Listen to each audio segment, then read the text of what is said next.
Yo, what's up guys? Late commentary lang tayo tungkol sa ginawa ni Bam Adebayo history. 83 points. 83 points guys. Hindi biro yun. Napakalaking achievement yun.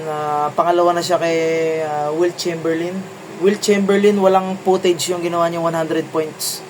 Pero marami nagpapatunay na totoo yan. Sa record books na NBA. Number 1 single game high scoring game si Wilt Chamberlain.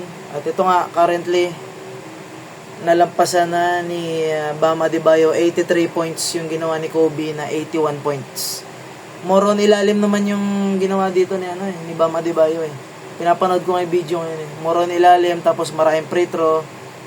40 plus yung na-shoot ni Bam Adebayo sa free throw. Pero yung 3 point niya, medyo marami din, 7 3 points. 7 times 3, 21. 21 points agad yung 3 point niya. Tapos yung sa puro perimeter, shooting sa perimeter, sabi yung pagdadrive niya, marami. Kaya high volume scorer talaga. Ito nga yung pinapanood ko. Tignan natin yung konting highlights niya. Papanoorin natin. Yung mga ginawa ni Bam dito. Ito, yung 3 point niya. First quarter yung unang 3 point. May shooting din kasi si Bam eh. Because of how quick Bam is from a Trivia nga pala, ito si Bam Adebayo, kasabay ni Kobe Paras na nag-apply sa NBA. Ano ba tawag doon? Ang tawag doon siya yung nag-declare ng draft kasabay nito ni Bam Adebayo. Pero nga lang, unfortunately, si Kobe Paras hindi talaga nakapasa. Hindi siya pasado sa NBA level. Na-reject siya. Yun ang nangyari.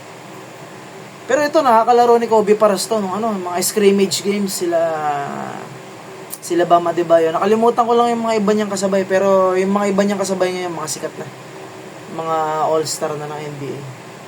Si Booker ba kasabay niya? Parang kasabay niya, no? Devin Booker ni Kobe Paras. Sa kanila Bam Adebayo. Ito talagang ginawa ni Bam Adebayo, hindi biro to. Hindi naman siya kalakihan, nasa 6'10 yata siya. Tama ba siya, 6'10? Mga ganon, 6'10, 6'9 yung height niya. Pero malakas siyang sentro eh. Sumasabay siya sa mga 7-footer European player. Panoorin pa natin ibang highlights niya. Mobility perspective off the dribble. Galing talaga nung ginawa niya. Hindi natin pwedeng palampasin tong sport history na to sa NBA, sa basketball history. Ayan, naka-shoot na naman siya, nag-layup siya. Ito, unang free throw niya sa first quarter. Ayan, pasok. Iba talaga ginawa niya dito. Kahit sabihin nila wizard lang yung kalaban, magagaling yan. Kaya nga na-drop sa NBA yan. Sa mga bata yan. Hindi rin basta-basta kalaban niya. Maliliksi yan. Ayan, first quarter, dikit yung laban. Pinapanood ko.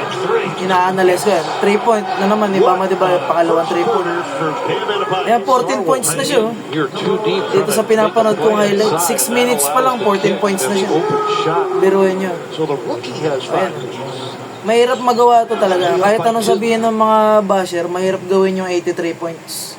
Kahit sa ang basketball game, kahit sino pa kalaban mo, mahirap gawin to. Kaya i-appreciate na lang natin yung nagawa niyang history.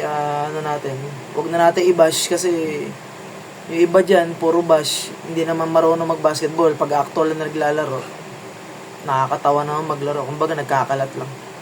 Alam nyo, lahat na na-drop na NBA player dito sa Pilipinas o sa ibang bansa, lahat yan magagaling. Kaya yung mga hindi naman basketball player talaga, naglalaro ka lang sa kanto-kanto, huwag ka na magmarunong. Kumbaga, magbabash ka lang kung ano pa. Ginagawa mo lang katatawanan yung sarili mo. Kaya, guys, i-appreciate na lang natin kung ano yung napapanood natin. Huwag na kayo mag-comment kasi wala eh, nakakatawa lang kayo eh. Hindi naman kayo marunong mag-basketball kung ano-ano pinagsasabi niyo. Kaya ito kami, mga nagko-commentary, sinasabi namin yung totoo tungkol sa basketball. Napakahirap maglaro. Yan ang buhay nila, yan ang hanap buhay nila. Kaya i-respect natin sila. Katulad ng Gilas, natalo lang kung ano-ano pinagsasabi niya. Magaling ang Gilas, magaling yan. Yun nga lang, iba yung level ng mga team sa ibang bansa. Talagang magagaling yan. Ito, medyo humaba na yung video natin. Pasensya na sa naaksaya kong oras yun sa buhay niyo. God bless you all. Peace.